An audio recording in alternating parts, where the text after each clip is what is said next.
สาม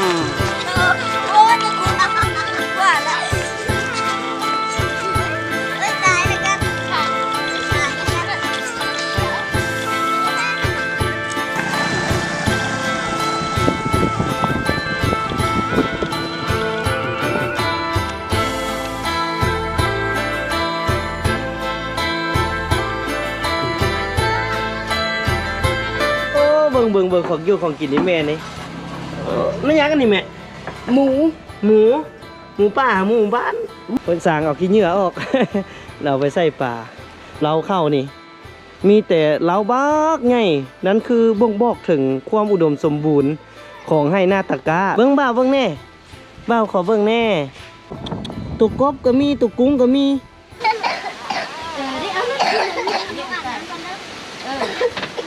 น้ำขึ้นมาเอาน้องแล้วแม่ยิงเข้าโอ้นี่เอาแข่งกันลองเบิ่งแข่งกันมึงดูไฟสีเหงื่อ1 2 3โอ้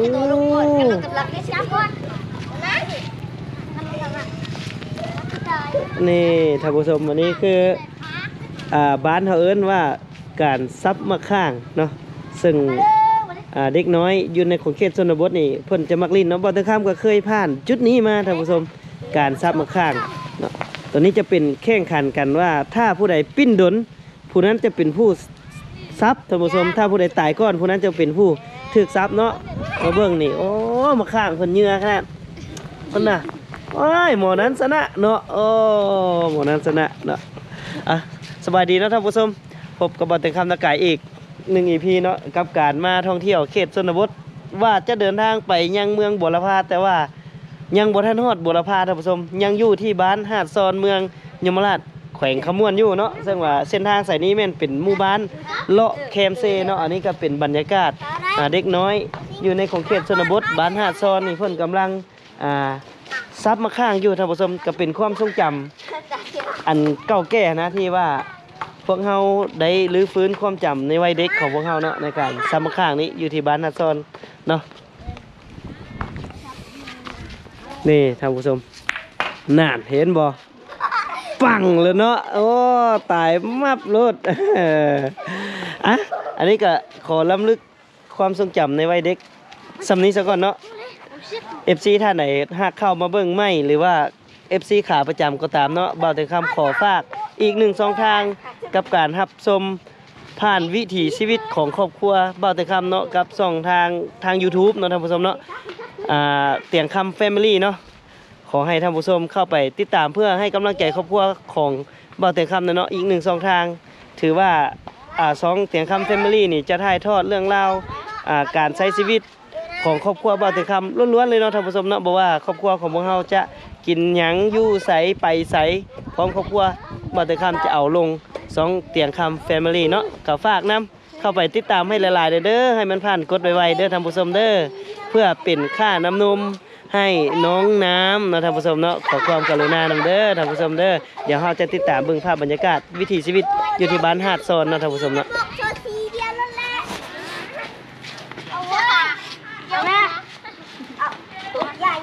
โอ้กินข้าวกับพี่ช้างกินข้าวกับแก้วโอ้ขออนุญาตขึ้นหน่อยเด้อขออนุญาตขึ้นเบื้องของยุคของกินเพิ่นก่อนท่านผู้ชมโอ้นี่คันใดเพิ่นนี่โอ้อีแม่กำลังกินข้าวง่ายโอ้เบิ่งของยุคของกินนี่แม่นี่ไม่ยากกันนี่แม่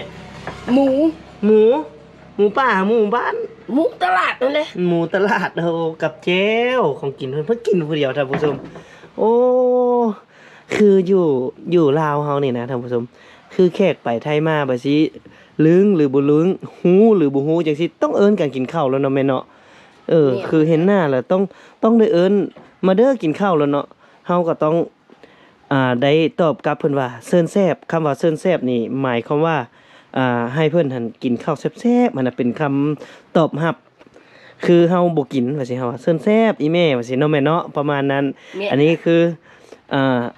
นิสัยคนลาวหรือว่ามนุษยสัมพันธ์ของคนลาวเฮานะในการเห็นเค้กบ้านไก่ไทยอื่นมานี่เอิ้นกินข้าวเลยได้ท่านผู้ชมเว้ย น้องแม่เนาะขอบใจเด้อแม่เด้อขอให้เซิร์นแซ่บเด้อ อีแม่กินกินแซ่บๆให้ลูกเบิ่งเลยเด้อจักบาทหนึงนี่เฮ้ยขอบใจหลายๆ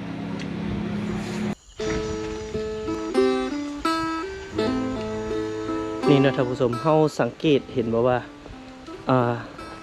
เกือบทุกเฮือนเนาะจะมีอุปกรณ์หาปลาดังเช่นตุ้มแหมองพวกนี้เนาะเบ็ดซึ่งว่าบ่งบอกให้เฮารู้ว่าอยู่บ้านเพิ่นนี่มีความอุดมสมบูรณ์ทางธรรมชาติหลายเนาะโดยเฉพาะแม่นป่าเนาะอุปกรณ์หาปลาเพิ่นหลายเดี๋ยวบ่แต่คำสิพาท่านผู้ชม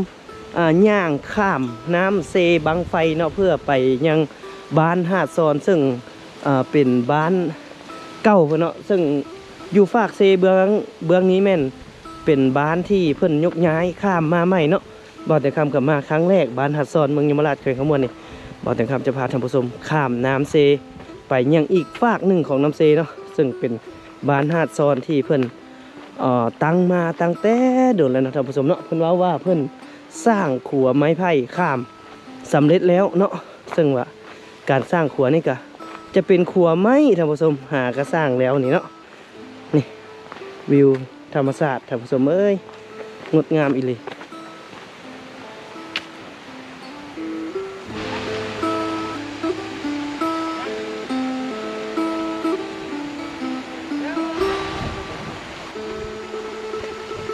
เด็กๆเนาะเพิ่น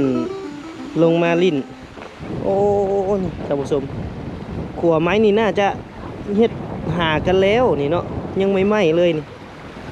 เป็นขัวไม้ไผ่เนาะเพิ่นหาก็เฮ็ดแล้วนี่เนาะท่านผู้ชมยังไม่ไหม้เลยก็ถือว่าแน่นหนาถาวรสมควรนี่เนาะโอ้น้ำเซนี่น้ำเซบังไฟนี่เป็นสายน้ำที่ยาวขนาดเนาะท่านผู้ชมเนาะกวมเอาเมืองบัวละพาเมืองเซบังไฟนี่ยมราชนี่เนาะถือว่าหลายเมืองที่น้ำเซบังไฟนี่หลายผ่าน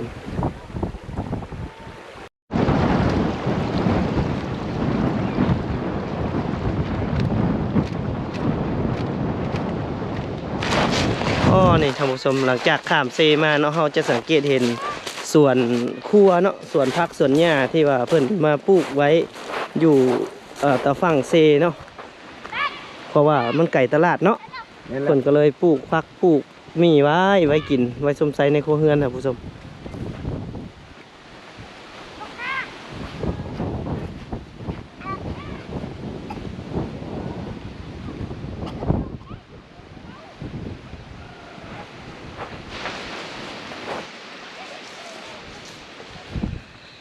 ท่านผู้ชมเดี๋ยวเบ้าเตียงคำจะพาท่านผู้ชมขึ้นไปยังเทิงหมู่บ้านหาดซอนเนาะซึ่งเป็นบ้านที่เก่าแก่ดั้งเดิมอยู่เรียบฝั่งแม่น้ำเซบังไฟอีกบ้านหนึ่งเนาะหลังจากที่ทีมงานพวกเราไปลุยบ้านพลแก้วมาแล้วนั้นทีมงานพวกเราก็จะขึ้นไปเบิ่งบรรยากาศบ้านหาดซอนกันเนาะท่านผู้ชมเนาะเดี๋ยวติดตามเบิ่งภาพบรรยากาศวิถีชีวิตของพี่น้องชาวบ้านหาดซอน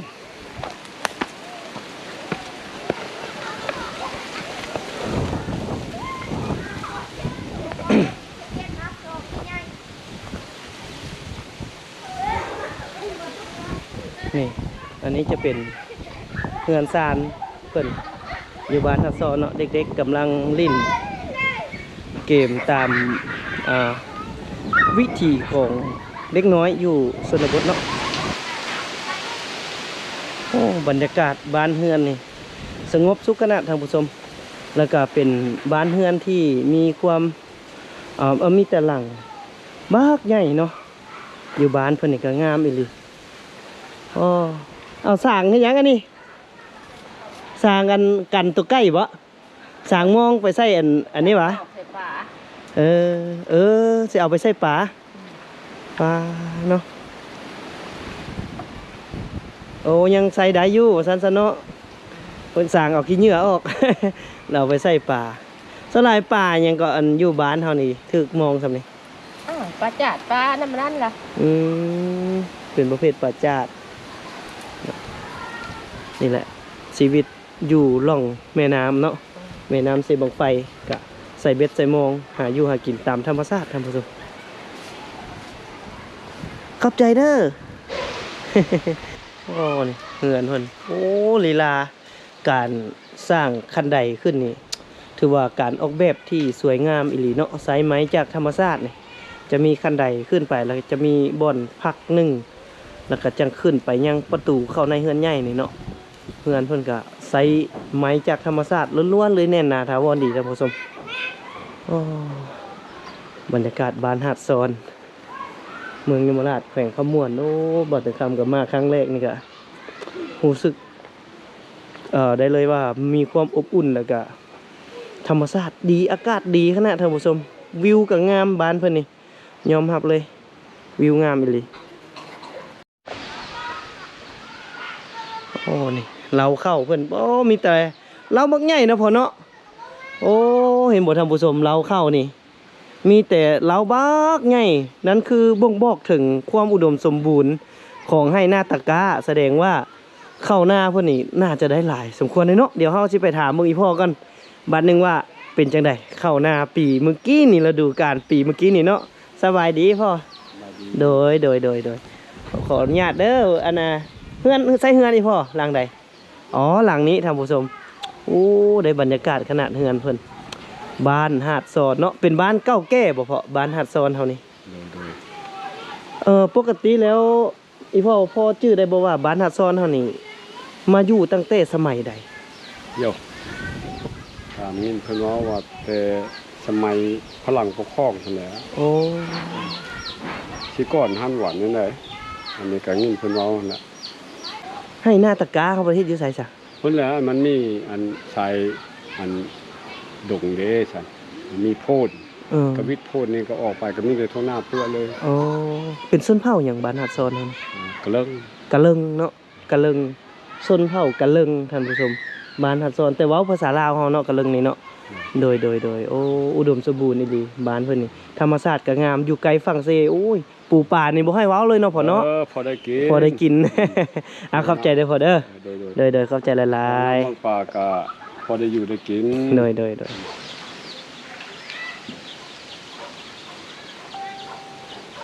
โอ้นี่ท่านผู้ชมเบาแต่คำสังเกตเห็นบ้านเพื่อแล้วนี่รู้สึกอบอุ่นแล้วก็คล้ายคือกับบ้านเกิดของเบาแต่คำนะบอกว่าจะเป็นการจัดสรรว่าเรื่องสิ่งก่อสร้างภายในบ้านนี่เนาะแล้วก็คอกเป็ดคอกไก่แบบสิเนาะ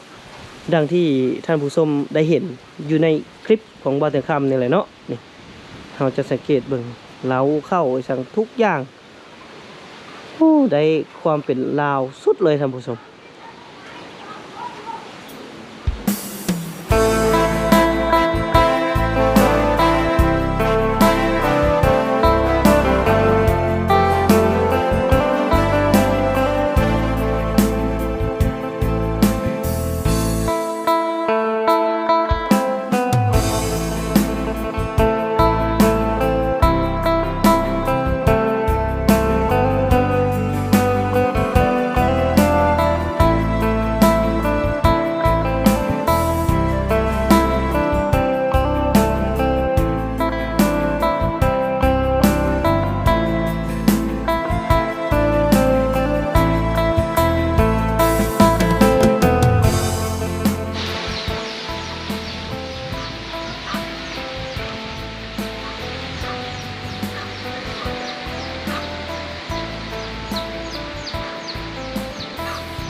บ่ถึงคำเห็น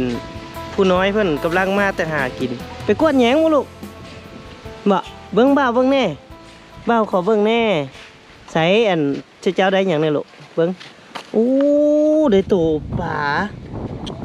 ตัวกบก็มีตัวกุ้งก็มีปลาเก่งแท้เฮ้ยพวกลุงไปจักคนลูก 3 คนอ๋อท่านผู้ชมเดี๋ยวเฮาจะตามไปเบิ่งเฮือนเพิ่นเลยโอ้เก่งเห็นบ่เด็กน้อยอยู่ในชนบทนี่รู้สึกว่าเพิ่นเก่งอีหลีเนาะไปหาอยู่หากินช่วยพ่อช่วยแม่เพิ่นได้อ๋อตเก่งอีหลีท่านผู้ชมกุมครอบกุมครัวกุมช่วยพ่อช่วยแม่ได้แล้วโอ้ได้ตัวกุ้งตัวเหนี่ยวตัวกบตัวเขียดเต็มเลยอาหารจากธรรมชาติสุดยอดเลยท่านผู้ชมเด็กน้อยบ้านหัดซอนเก่งอีหลี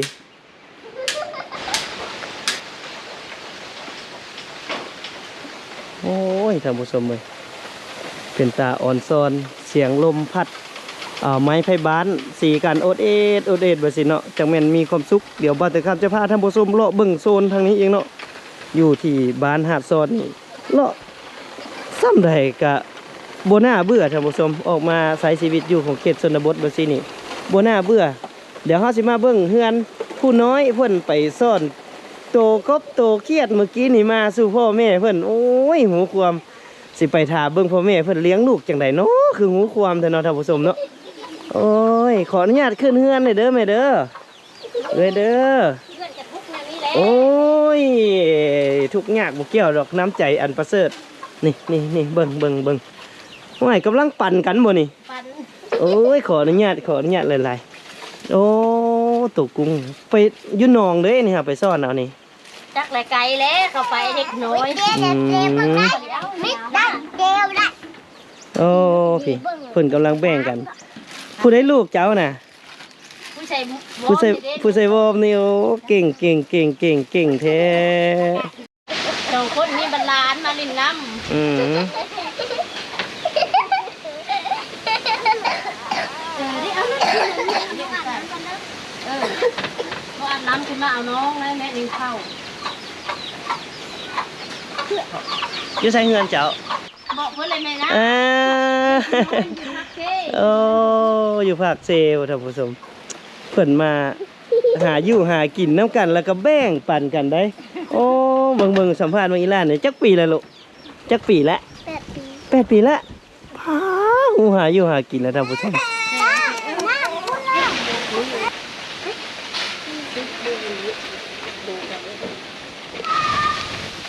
กินแต่น้ำเพิ่นนั่นแหละจะหามือเพื่อหาหน่อไม้ โอ้ ยักน้อยเอาคุณน้อยนี่เป็นหามาปันกิน แต่ว่าได้อยู่ได้กินน้ำอันผู้น้อยฮะเนาะ โดย 8 ปีหูหาอยู่หากินแล้วท่านผู้ชมบ่ถึงคำก็อยากเข้าใกล้อยู่ดอกแต่ว่าผู้น้อยเพิ่นให้เด้ อ่ะท่านผู้ชมได้เห็นความกตัญญูหูบุญคุณแล้วก็ความดุความมั่นของเด็กน้อยในชนบทนะอายุ8 ปีแต่ว่าหูไปหาอยู่หากินหูซ่อนลูกกบลูกเขียดหูซ่อนตัวปูตัวป่ามาสู่มาให้พ่อให้แม่กินเป็นกำลังอีกกำลังหนึ่งที่ว่าซอยเวียกเฮือนเวียกซานพ่อแม่ได้แล้วเนาะอยู่ในของเขตชนบทนี่ก็มาเห็นแล้วก็รู้สึกดีใจปลื้มใจนำลูกเต๋าเพิ่นหูความเนาะบ่คืออยู่ในเมืองของพวกเฮาแม่นส่วนใหญ่แล้วเด็กน้อยน่ะจะอยู่กับโทรศัพท์จะอยู่กับเทคโนโลยีใหม่ๆจนบ่ฮู้หยังเนาะจนบ่ฮู้หาอยู่หากินว่าขออนุญาตนำท่านผู้ชมว่าบางครั้งนะจนได้เอาข้าวป้อนใส่ปากจังได้กินเนาะเด็กน้อยบางคนอยู่ในตัวเมืองนะแต่อยู่ในขอบเขตชนบทนี่ฮู้หาอยู่หากินข้าวกินน้ำซอกกินเองเนาะแม่เนาะ ชอบกินเอง ชอบกินเองเลยท่านผู้ชมอ่ะเดี๋ยวจังไดบ้าวแต่คำจะพาท่านผู้ชมเลาะเบิ่งวิถีชีวิตพี่น้องชาวบ้านหาดซอนเองเนาะท่านผู้ชมเนาะไปเบิ่งน้ำกันว่าการใช้ชีวิตของพวกเพิ่นจะเป็นอะไรอีกเนาะเข้าใจเด้อเข้าใจบ๊ายบายเพิ่นยานแขกต่างหน้ามาเพิ่นทางในที่ว่าเลิกที่สุดของบ้านหาดซอนเลยเนาะยังมีเฮือนประมาณ 4-5 หลังคาเฮือนเนาะที่เพิ่นใช้ชีวิตอยู่โซนทางนี้เนี่ยก็เป็นโซนที่เลิกแล้วก็ห่างไกลจากน้ำเซเนาะก็สิไปถามเพิ่นเบิ่งว่าเพิ่นใช้น้ำใช้ในอยู่ใส่เนาะอู้โซนทางนี้ได้ธรรมชาติได้บรรยากาศขนาดเนาะโซนทางนี้โอ้บรรยากาศดีขนาดโซนทางนี้สบายดีโอ้นั่งผิงแดดสามัคคีบ่นี่ หนาวเนาะยามหนาวโอ้เบิ่งมายามพ่อยามแม่ทางนี้ลองเบิ่งมายามพี่น้องหาดซ้อนทางพี่เนาะโอ้ เป็นอะไรให้หน้าตะกร้าปีนี้ผลผลิตได้หลายอยู่บ่ บ่มีเลย มันแรงปีนี้เนาะโอ้พี่ท่านผู้ชมนี่แหละคืออยู่โซนทางนี้นี่น่าจะเป็นโซนอันไก่สุดเลยเนาะจากน้ำเซนี่เนาะโซนทางนี้หรือว่ายังมีบ้านต่อไปอีกบ่เบิดเลยเนาะมาสุดอยู่นี่อ๋อเห็นบ่ผู้เฒ่าผู้แก่เบิดแล้วเนาะภาคนี้เนาะลูกถามเนี่ยว่าพาเดี๋ยวมานั่งซักพื้นเรื่องพี่สัง เรื่องพิงแดดนี่แหละ เรื่องผิงแดดบ่ได้ซักพื้นเรื่องอันไปหาล่มผู้บ่าวแต่เป็นสาวบ่ แล้วแบบนั้นแล้วลมลายยันปีหน้ายันบ่ได้กินยันน้ำท่วม ยันว่าโอ๊ยแต่ก่อนว่าผู้บ่าวบ้านนั้นผู้บ่าวบ้านนี้ได้ว่าซั่นนะ โอ้ยคือมันอายผ้าเบาเลยแหละ อันนี้หยอกไอ้แม่เนาะเพื่อว่าลูกเต้ากับมาแต่ดึกแต่ไกลมาแต่พูนเมืองนากายพุ่นนะมาเลาะมาเที่ยวมาชมอยากเห็นวิถีชีวิตพี่น้องชาวบ้านหาดซอนเคยได้ยินแต่ซื่อมาเบิ่งแล้วรู้สึกว่าธรรมชาติบ้านอีแม่งามได้คือสายซีมานี่นะอยู่ว่างฝากเซมันงามอีหลีแล้วก็เฮือนซ่านบ้านซ่องถือว่ายังแบบดั้งเดิมอุดมสมบูรณ์ไปด้วยธรรมชาติแล้วก็วิถีชีวิตที่ว่ายังสงบเรียบง่าย ยันบ่งามบ้าน สงบเรียบง่ายหรือมายามฝนนี่งามบ่ มันก็บ่งามเลย เป็นนักความนำบานพัง บัดอันยามฝนเฮ็ดอะไรข้ามไปขี้เหือบ่ เหือ ขี้เหือเนาะก็อันนี้ก็เป็นอีกโซนหนึ่งที่ว่าทางอันบรรดาแม่ๆเพิ่นก็นั่งพิงแดดกันบ่ถึงข้ามก็มาสัมผัสแดดอยู่บ้านเพิ่นนำเพิ่นคือกันเนาะท่านผู้ชมเนาะมีความสุขเพิ่นเป็นกันเองกับทีมงานพวกเฮานะคนลาวท่านผู้ชมบ่ว่าจะไปม่งใดเจใดเนาะถึงว่าจะฮู้จักหรือบ่ฮู้จักหน้ากันนี่เห็นนี่แบบเป็นมิตรภาพบ่เนาะแม่เนาะเอิ้นว่ากินข้าวพุ่นแหละเนาะคือในต้นคลิปนั่นแหละบ่แต่คำกายเฮือนเพิ่นกำลังกินข้าวเพิ่นก็บ่ฮู้บ่แต่คำสามเพิ่นก็เอิ้นมาเด้อกินข้าวนะรู้สึกว่ามันเป็นอะไรมันแบบรู้สึกอบอุ่นนะกับวิถีชีวิตแบบซีกับบันน้ำใจของเพิ่นเอิ้นกินข้าวนะโอ้โดยเอ้าจังไดก็ฝากนำเด้อเป็นลูกเป็นหลานเนาะซื้อเตียงคำลูกก็ซื้อเตียงคำอยู่นากายพุ่นแหละขอฝากน้ำ บอกให้แล้วกันยังบ่จริง โดย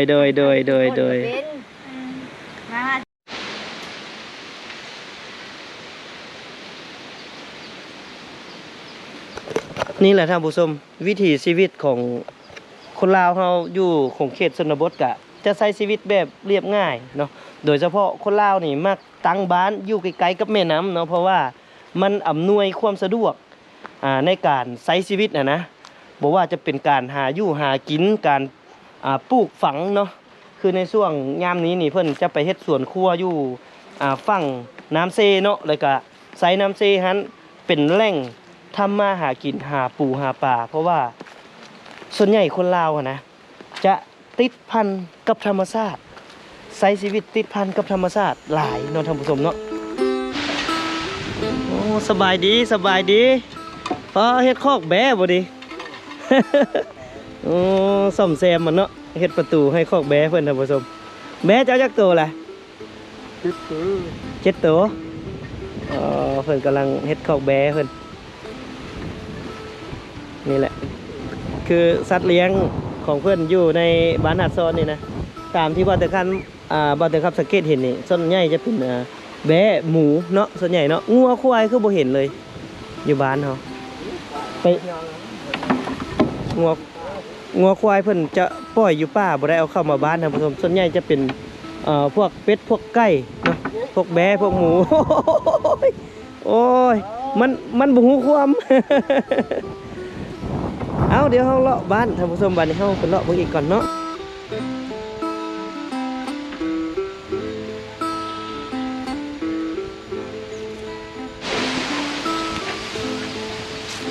โอ้พี่ทางพี่อันนี้ก็เป็นอีกการละลิ้นหนึ่งท่านผู้ชมของเด็กน้อยในชนบทนี่เนาะบางทีครับก็เคยผ่านมาคือกันอันนี้คือเพิ่นเอิ้นว่าลิ้นไม้หัวปลาข้อเนาะคื คือไม้หัวปะข้อนี่จะมีอยู่3ด้านแมันบ่3เกมแมันบ่1คือคิดจักขุมเนาะอัน2มาคือตีจังซี่แหละตีไม้หัวปะข้อสิจังซี่เนาะท่านผู้ชมแล้วจะมีอีกฝ่ายหนึ่งไปฮับเนาะแล้วก็นับคะแนนกันคือว่าถ้าว่าตีไปใน3ด้านนั้นถ้าว่าฮับได้แล้วแม่นคะแนนจะเป็น0เนาะถือว่านับจากอันไม้ที่ไม้เมที่เพิ่นคิดนั้นเนาะท่านผู้ชมซึ่งว่าในการนับนี้บ่าวตะคำก็สิบ่จื้อแล้วเนาะแต่กรณีที่เพิ่นแกล้งมาถ้าว่าถึกจากอันลูกมันถึกแม่มันหั่นนะและจะอันฟาวเนาะจะตายเนาะท่านผู้ชมเนาะอันนี้คือวิธีการลิ้นไม้หัวปะข้อเนาะ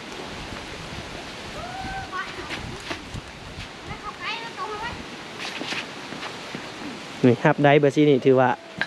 บ่ได้คะแนนมันบ่ฮับได้ในนี้เราเป็นหยังคันฮับได้ฮะ0เลยบ่0บ่ได้คะแนนเนาะโอ้บัดนี้คือสิมาคิดไก่แท้บัดนี้ โอ้ยจักเอานะ โอ้พี่ท่านผู้ชมบ่าวแต่คำสังเกตเห็นอีกอย่างหนึ่งก็คืออยู่บ้านนี้นี่เพิ่นถือศาสนาพุทธเนาะซึ่งอยู่บ้านเพิ่นนี่มีวัดเนาะมีวัดศาสนาพุทธนะเดี๋ยวเราจะเข้าไปเบิ่งวัดเพิ่นจักหน่อยหนึงเนาะนี่ก็น่าจะเป็นท้ายคลิปแล้วท่านผู้ชมที่ทีมงานเตียงคำละกายได้มาเลาะเบิ่งบ้านหาดซอนเนาะซึ่งเป็นครั้งแรกที่บ่าวแต่คำได้มาเที่ยวบ้านหาดซอนก็รู้สึกว่ามีความอบอุ่นมีความสงบในจิตใจเนาะแล้วก็สิ่งสำคัญก็คือธรรมชาติงามตามฝั่งน้ำเซบางไฟเนาะท่านผู้ชมงามอีหลีอันนี้จะเป็นวัดบ้านหาดซอนโอ้มียาคูอยู่บ่นี่บ่มียาคูเนาะมีบ่มีจักองค์มีองค์นึงมียาคูองค์นึงท่านผู้ชมนี่ก็จะเป็นอารามเนาะอารามวัดเพิ่นนี่กองคืกองก็มี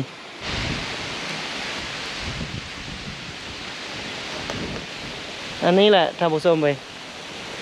บรรยากาศบ้านหาดซอนเนาะซึ่งทีมงานพวกเขาก็ได้เดินทางมาครั้งแรกก็รู้สึกประทับใจแล้วก็ดีใจหลายๆกับธรรมชาติที่สวยงามโดยเฉพาะแม่นทางหลังของบ่อเตียงคำนี้เนาะอันนี้คือเป็นสายน้ำเซบางไฟซึ่งเป็นสายน้ำที่ล่อเลี้ยงวิถีชีวิตพี่น้องชาวบ้านหาดซอนได้ดีเลยแหละบ่ว่าจะเป็นน้ำกินน้ำใสเนาะแล้วก็เป็นน้ำที่ว่าเพิ่นใช้ในการหาอยู่หากินฮดพักเครื่องปลูกของฝังทุกอย่างแม่นใช้น้ำเซบางไฟนี่เนาะท่านผู้ชมเนาะจังไหนมาวันนี้คลิปนี้ก็น่าจะเป็นท้ายคลิปแล้วนะท่านผู้ชมผู้ใดเข้ามาแล้วก็ฝากกดไลค์กดแชร์กดติดตามคอมเมนต์ให้กับคลิปบ่อตะคำให้หลายๆในเด้อท่านผู้ชมเด้อเพื่อให้YouTube แนะนำให้คนอื่นนั้นได้เห็นคลิปดังกล่าวนี้เพื่อเป็นกำลังใจให้ทีมงานพวกเราสืบต่อในการไปซอกหาถ่ายทำธรรมชาติแบบซีมาให้ท่านผู้ชมได้เบิ่งได้ชมอีกต่อไปเนาะจังใดก็ฝากติดตามใน EP หน้าสำหรับ EP นี้คลิปนี้ขอจบเพียงสำนี้ก่อนขอขอบใจไปก่อนบ๊ายบายไปก่อน